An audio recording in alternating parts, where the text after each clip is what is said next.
Hi, welcome to Balakrishnan. So மக்களே பார்த்தீங்கன்னா அண்டார்டிகான்னு சொன்னா நமக்கு வந்து என்ன ஆகும் பார்த்தீங்கன்னா பனிப்பிரதேசம். ஸோ அண்டார்டிகாவில் பார்த்தீங்கன்னா நிறைய தட்பவெப்பநிலை காரணமா வந்து நிறைய மாற்றங்கள் இருக்குது. அதுல நிறைய பனிப்பிரதேசங்கள் இருக்குது. அதுல வாழ்ந்த விலங்குகள் நிறைய இருக்குது. அப்புறம் பார்த்தீங்கன்னா அதுல குளம், குட்டைகள், ஆறு, அப்புறம் பார்த்தீங்கன்னா ட்ரையான ஏரியாஸ் இந்த மாதிரி நிறைய இருக்குது. ஸோ அண்டார்டிகா பத்தி நீங்க தெரிஞ்சுக்கலன்னா இந்த வீடியோ கண்டிப்பா பாருங்க. வாங்க போகலாம். ஸோ அண்டார்டிகன் பார்த்தீங்கன்னா வந்து அமெரிக்கா பக்கத்துல அண்டார்டிகா இருக்குது. ஸோ அமெரிக்கா பார்த்தீங்கன்னா வந்து அமெரிக்கா விட பார்த்தீங்கன்னா வந்து 1.5 மடங்கு உள்ள பெருசு பார்த்தீங்கன்னா அண்டார்டிகா. ஸோ இந்த இடத்துல பார்த்தீங்கன்னா அண்டார்டிகா வந்து அதாவது மக்கள் வாழ்ந்துருக்காங்களா வாழலையா அப்படிங்கிறது வந்து சயின்டிஸ்ட் வந்து நிறைய காலத்துல வந்து பார்த்தீங்கன்னா வந்து ஆராய்ச்சி பண்ணிட்டே இருக்காங்க. ஆனா அது என்னன்னு பார்த்தீங்கன்னா வந்து அண்டார்டிகா வந்து நிறைய மக்கள் வாழ்ந்துருக்காங்க.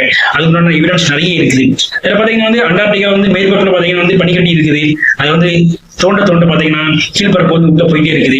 ஸோ இதுல வந்து ஒரு 5 கிலோமீட்டர் வந்து கடல் அண்டார்டிகா பார்த்தீங்கன்னா கடல் பகுதியும் இருக்குது. அந்த கடல் பகுதியில் பார்த்தீங்கன்னா 5 கிலோமீட்டர் ஆழத்துல வந்து பூமி பார்த்தீங்கன்னா என்ன ஆகுது பார்த்தீங்கன்னா வந்து அங்கேயும் வந்து பார்த்தீங்கன்னா வந்து ஒரு பனிக்குட்டே இருக்குது. என்னப்பா சொல்ற அப்படின்னு கேட்டீங்கன்னா ஆமாங்க, உண்மைதான். அதாவது பனி வெளிப்பகுதியிலையும் இருக்குது. அதோடைய 5 கிலோமீட்டர் உள்ள கடல் பகுதியிலையும் பனி இருக்குது. ஸோ இப்படி பார்த்தீங்கன்னா வந்து சாதாரணமா வந்து நம்மளால வந்து -10°C தாண்ட முடியாது. ஆனா பாத்தீங்கன்னா வந்து இங்க வந்து -50 -90°C வரை பாத்தீங்கன்னா வந்து அண்டார்டிகா வந்து பனி வந்து நிலவுது. சோ அண்டார்டிகா பாத்தீங்கன்னா வந்து அதோடைய தட்பவெப்பநிலைக்கு ஏற்ற மாதிரி பாத்தீங்கன்னா வந்து நிறைய காலத்துல வந்து அது அப்படியே இருந்திருக்க காரணம் வந்து பாத்தீங்கன்னா வந்து அதோடைய தட்பவெப்பநிலை தான் சொல்லணும். ஏன்னா இங்க மனுஷங்கள் வந்து பாத்தீங்கன்னா வந்து கிட்டத்தட்ட வந்து ஒரு 2 லட்சம் ஆண்டுகளுக்கு முன்னால வந்து வாழ்ந்தா கருதப்படுது. அதாவது இதுல பாத்தீங்கன்னா வந்து நிறைய ஆராய்ச்சியாளர்கள் வந்து இங்க வந்து ஆராய்ச்சி பண்ணி பாத்தீங்கன்னா வந்து வித்தியாசமான மண்டை பகுதி கொண்ட மனிதர்களுடைய எலும்பு கூட கிடைச்சிருக்கு. ஸோ அதை வந்து ஆராய்ச்சி பண்ணி பார்த்துருக்காங்க. நார்மலா பாத்தீங்கன்னா பீப்புளுக்கு வந்து இந்த மண்டோட பாத்தீங்கன்னா சாதாரணமா இருக்கும். ஆனா அதுல வந்து கிடைக்கப்பட்ட அந்த மண்டோடைய ஷேப் பாத்தீங்கன்னா வந்து பேக் சைட்ல வந்து பிளஸர் மாதிரி வந்து கொஞ்சம் ஷேப்ல வந்து பேக் சைட் போய் அதுல இருந்து வந்து ஒரு மண்டோட கிடைச்சிருக்கு. இது வந்து ஆராய்ச்சியாளர்கள் என்ன சொல்றாங்கன்னு பாத்தீங்கன்னா வந்து வந்து விசித்திரமா வந்து அதாவது திங்க் பண்ணக்கூடிய மனுஷங்களுடைய மண்டை இப்படிதான் இருக்கும். ஸோ வந்து இந்த மனுஷங்களை வந்து விசித்திரமான மனுஷங்க அப்படின்னு வந்து சொல்றாங்க. இதுல இருந்து பாத்தீங்கன்னா வந்து ஆராய்ச்சியாளர்கள் வந்து இன்னும் வந்து நிறைய வந்து டெப்தா வந்து அதுல வந்து அவங்க ஆராய்ச்சி பண்ண பாத்தீங்கன்னா வந்து ஒரு பூனையோட எலும்புக்கூடு கிடைச்சிருக்கு.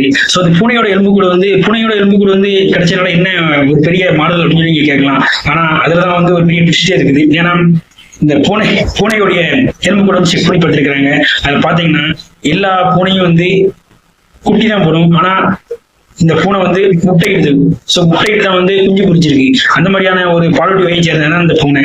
ஸோ இந்த மாதிரி பாத்தீங்கன்னா வந்து எக்கச்சக்க ஒரு ஃபேக்ட் இருக்குதான் அண்டார்டிகா. ஸோ அண்டார்டிகா பாத்தீங்கன்னா வந்து சில இடங்கள்ல பாத்தீங்கன்னா வந்து சிகப்பு கடற்கரை வந்து ஆறுகள் ஓடுது. என்ன சொல்றாங்கன்னா வந்து அதாவது பிளட் ஃபால் அப்படிம்பாங்க. இது வந்து கண்டுபிடிச்சவர் பாத்தீங்கன்னா வந்து டெய்லர். ஸோ இது வந்து சில சமயத்துக்கு வந்து டெய்லர் ஃபால்ன்றது சொல்லி கூட அழைப்பாங்க. எதுக்கு சிவப்பு கலர்ல வந்து ஒருவேளை பிளட் மாதிரி ஓடுது, இங்க ஒருவேளை மனிதர்கள் இல்லாட்டா வந்து விலங்குகள் வாழ்ந்துருக்கு, அதுல உள்ள பிளட் தான் வந்து வடிஞ்சிட்டு இருக்கு அப்படின்னு நினைச்சு ஆராய்ச்சியாளர்கள் ஆராய்ச்சி பண்ணும்போது என்ன இருக்குன்னு பாத்தீங்கன்னா வந்து ஸோ அண்டார்டிகால இருக்கு பாத்தீங்கன்னா வந்து அதோடைய இந்த கடல்ல இருக்கிற உப்பு பாத்தீங்கன்னா வந்து சாதாரணமா இருக்கிற கடலுடைய உப்போட வந்து 3 மடங்கு அதிகம். இதனால என்ன வந்து பாத்தீங்கன்னா வந்து அந்த உப்போடைய தன்மை அதிகமாகுது. ஸோ இதுல இருந்து வரக்கூடிய அந்த உப்புகள்ல இருந்து வரக்கூடிய அந்த தண்ணில இருந்து வரக்கூடிய உப்புகள் பாத்தீங்கன்னா வந்து அப்படியே வடிஞ்சிட்டு வருது. இது வந்து காற்றுகள் வந்து அதிகமா வந்து வேகத்துல வந்து வீசுறதுனால என்ன ஆகுது வந்து காற்றுகள் உள்ள அந்த அயன் இருக்குல்ல, அது வந்து அந்த ஆக்சிஜனோட மிக்ஸ் என்ன வந்து அதாவது அயன் ஆக்சைடு வந்து கிடைக்குது. ஸோ அந்த அயன் ஆக்சைடு பாத்தீங்கன்னா வந்து அது காலப்போக்கில் வந்து அந்த காற்றோட அந்த வேகத்தின் காரணம் வந்து இது வந்து சிகப்பு கலர்ல மாறிடுது. அதான் உண்மை. இதனால பாத்தீங்கன்னா வந்து அந்த இடத்துல வந்து சிகப்பு கலர்ல வந்து பாத்தீங்கன்னா வந்து காட்சி அளிக்குது. இது வந்து நிறைய பேர் என்ன நினைச்சிருக்காங்க வந்து இதுல வந்து ஏதோ வந்து விலங்கினங்கள் மனிதர்கள் வாழ்ந்துருக்காங்க, அப்படி ரத்தம் தான் அப்படி அப்படின்னு நினைச்சிருக்காங்க. தவறு. பாத்தீங்கன்னா வந்து அது வந்து நிஜமாவே பாத்தீங்கன்னா வந்து அது அயன் ஆக்சைடு ஒரு வடிவம் தான் அந்த மாதிரி சிவப்பா மாறுது. சில மாதிரி பாத்தீங்கன்னா வந்து அண்டார்டிகா வந்து பாத்தீங்கன்னா வந்து அதாவது ட்ரை அப்படிங்கிற ஒரு ஏரியாவும் இருக்குது. அதாவது ட்ரை வேலை அப்படிம்பாங்க. என்னன்னா அந்த இடம் பாத்தீங்கன்னா வந்து ஃபுல்லா வந்து ட்ரையாவே இருக்கும். இந்த இடத்துல மழையே பெய்யாது. ஏன்னா இந்த இடத்துல பாத்தீங்கன்னா வந்து கிலோமீட்டருக்கு வந்து 320 கிலோமீட்டர் ஸ்பீட்ல வந்து காத்தடிக்குது. ஸோ வந்து 120 km/h வந்து ஸ்பீட்ல வந்து காத்தடிக்கணும். என்ன வந்து பாத்தீங்கன்னா வந்து சீக்கிரம் வந்து வாட்டர் வந்து வேப்பர் ஆகிடுது. ஏன்னா வந்து ஃபுல்லா வந்து ட்ரையா தான் இருக்கும். அந்த இடத்துல மழையே பெய்யாது. மழை பெய்யாம இருக்கனால வந்து என்ன ஆகுதுன்னா வந்து இதுல வந்து இந்த ட்ரை வேலை அப்படிங்கிறது வந்து ரொம்ப வந்து காஞ்சி காணப்படுது. அதே மாதிரி பாத்தீங்கன்னா நான் வந்து பிளட் ஃபால் அப்படின்னு சொல்றேன். இந்த பிளட் ஃபால்ல இருக்கக்கூடிய அந்த பாக்டீரியாக்கள் நிறைய இருக்குது. ஸோ இந்த பாக்டீரியாக்கள் பாத்தீங்கன்னா வந்து விசித்திரமான பாக்டீரியாக்கள். அதாவது சூரியன் அதாவது ஒளி இல்லாம இருக்கக்கூடிய பாக்டீரியாக்கள் உலகத்துல இருக்கு அப்படின்னு பாத்தீங்கன்னா வந்து கண்டிப்பா இருக்குது. அதுவும் வந்து அந்த பிளட் ஃபால் இருக்கக்கூடிய அந்த பாக்டீரியாக்கள் பாத்தீங்கன்னா வந்து இந்த அளவு வந்து இருக்கிறது வந்து சொல்லப்படுது. அது மாதிரி பாத்தீங்கன்னா வந்து அண்டார்டிகா வந்து நிறைய இடத்துல வந்து பாத்தீங்கன்னா கற்கள் இருக்குது. ஸோ வந்து இது வந்து பாத்தீங்கன்னா மார்ஸ்ல இருந்து விடப்பட்ட கற்களா சொல்லப்படுது. ஏன்னா ஆராய்ச்சியாளர்கள் என்ன பண்ணியிருக்காங்கன்னா வந்து ஸோ இந்த மார்ஸ்ல இருக்கிற ஒரு குறிப்பிட்ட காலகட்டத்தில் பாத்தீங்கன்னா 2010-12 அந்த காலகட்டத்தில் இருக்கும்போது பாத்தீங்கன்னா வந்து ஒரு கல் வந்து விழுந்திருக்குது. அது வந்து 2015 வந்து அவங்க எடுத்து ஆராய்ச்சி பண்றாங்க. அந்த ஆராய்ச்சி பண்ணும்போது பாத்தீங்கன்னா வந்து அந்த கல்லும் மார்ஸ்ல இருக்க கல்லும் வந்து ஒன்று போல இருக்கிறதா வந்து அவங்க கருதுறாங்க. ஸோ இதனால வந்து பாத்தீங்கன்னா வந்து இந்த இடத்துலயும் வந்து அதாவது பெரிய கற்கள் இருக்குது அப்படின்னு கண்டுபிடிக்கிறாங்க. ஸோ அதே மாதிரி பாத்தீங்கன்னா மனுஷங்கள் ஏற்கனவே சொன்ன மாதிரி வந்து அவங்களுடைய மண்டோடுகள் காணப்படுது.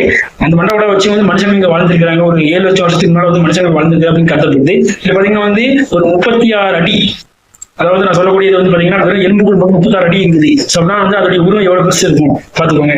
36 அடியில இருக்குது பாத்தீங்கன்னா வேற எதுவும் கிடையாது, நம்ம ஃப்ரெண்டு யாரு, நம்ம டைனோசர் மட்டும்தான். ஸோ அந்த டைனோசர் என்ன பண்றாங்கன்னா வந்து டைனோசர் வந்து அதோடைய எலும்புகள் எடுத்து வந்து சர்ச் பண்ணி பாக்குறாங்க. அது பாத்தீங்கன்னா வந்து அவ்வளவு பெரிய டைனோசர் வாழ்ந்து வந்து கருதப்படுது. அதுவும் பாத்தீங்கன்னா வந்து கிட்டத்தட்ட ஒரு 6-7 லட்சம் வருஷங்களுக்கு முன்னாடி வந்து வாழ்ந்தா சொல்லப்படுது. இந்த மாதிரி வந்து நிறைய ஃபேக்டரி ஸோ எடுத்துட்டே தோண்டு பாத்தீங்கன்னா வந்து நிறைய உண்மைகள் வெளியூர் சொன்ன மாதிரி வந்து பாத்தீங்கன்னா வந்து அண்டார்டிகா பத்தி நிறைய உண்மைகள் வெளியே வந்துட்டே இருக்குது. ஏன்னா அண்டார்டிகா வந்து நம்ம வந்து சொல்லும்போது பாத்தீங்கன்னா வந்து ஒரு தனியான ஒரு நாடு தான். அதுக்கு தனியான பர்டிகுலரான ஒரு பிளாக் எதுவும் கிடையாது. இருந்தாலும் பாத்தீங்கன்னா வந்து அது வந்து இந்திய இருந்தாலும் வந்து பாத்தீங்கன்னா உலக நிலப்பரப்புல அது இருக்குது. ஸோ அண்டார்டிகா வந்து நம்ம வந்து சாதாரணமா வந்து நம்ம வந்து வாழ முடியுமா அப்படின்னு நினைச்சீங்கன்னா வந்து கண்டிப்பா வாழ முடியாது. ஏன்னா அண்டார்டிகா வந்து குளிர் அதிகம். அங்க இருக்கும்போது பாத்தீங்கன்னா வந்து சொட்டர் போட்டாலும் சரிதான், வந்து அதை வந்து கம்பளி போட்டு வாட்டர் ஃபுல்லா இழுத்து போனாலும் சரிதான். ஒரு சில பாத்தீங்கன்னா நம்மளுடைய ஃபிங்கர்ஸ் எல்லாமே வந்து பாத்தீங்கன்னா வந்து ஃபுல்லா போய் விரைச்சி போயிடும். இந்த இடத்துல நம்ம நடக்க கூட முடியாது. ஆனா இந்த இடத்துல பாத்தீங்கன்னா வந்து இந்த வந்து ஒரு பெரிய இது இருக்குன்னு பாத்தீங்கன்னா வந்து அந்த காலகட்டத்தில் வந்து மனிதர்கள் வாழதான் செஞ்சிருக்கிறாங்க. ஸோ அது அந்த காலகட்டத்தில் வந்து அதாவது இயற்கை வந்து எப்படி இருந்துச்சு, அந்த இடத்துல நிறைய பேர் நிலப்பரப்பு எப்படி இருந்துச்சுன்னு யாருக்கும் தெரியாது. இதெல்லாம் பாத்தீங்கன்னா அண்டார்டிகால ஒரு 18 அடியில வந்து ஒரு எலும்பு கூடி கிடைச்சிருக்கு. அந்த எலும்பு கூட வச்சு ஆராய்ச்சி பண்ணி பார்த்திருக்கிறாங்க. ஸோ அந்த எலும்பு கூட வந்து பாத்தீங்கன்னா இன்னளவும் வந்து அது எந்த ஒரு விலங்கினங்களோ எந்த ஒரு உயிரினங்களோட எலும்பு கூட அப்படிங்கிறது இன்னும் ஆராய்ச்சியாளர்களுக்கு இன்னும் வந்து கண்டுபிடிக்க முடியாத ஒரு புதிராகவே இருக்குது. அது யாரோட இதுன்னு தெரியல. ஸோ பாத்தீங்கன்னா வந்து அது ஒரு விசித்திரமான ஒரு எலும்பு கூட இருக்குது. அதாவது மீனுடைய தலைப்பகுதியும் ஸோ அந்த டைனோசருடைய அதோடைய பின்பகுதியும் வந்து சேர்த்து வைத்து காணப்படுற மாதிரியே ஒரு எலும்பு கூட இருக்குது. அந்த எலும்பு கூட பத்தி நிறைய சர்ச் பண்ணி பார்த்துருக்காங்க. அது இன்னும் வந்து அதை வந்து எப்படி என்ன உயிரினம்னு தெரியல.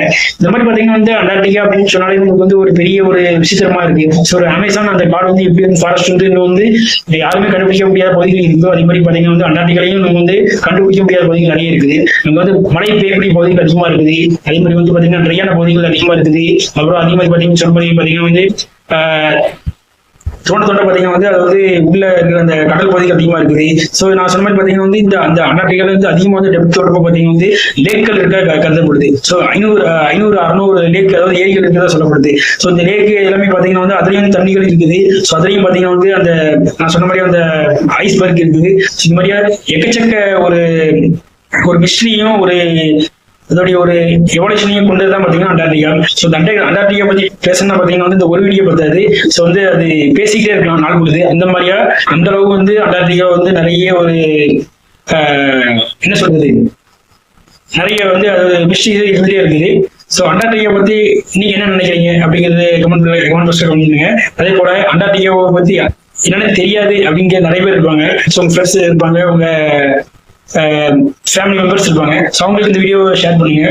ஸோ அண்டார்டிகா பத்தி இன்னொரு வீடியோ நான் வந்து உங்களுக்கு சந்திக்கிறேன். அதுவரை உங்களுக்கு இந்த விபரத்தை உங்க அனுப்பி வழங்கி பழசம்.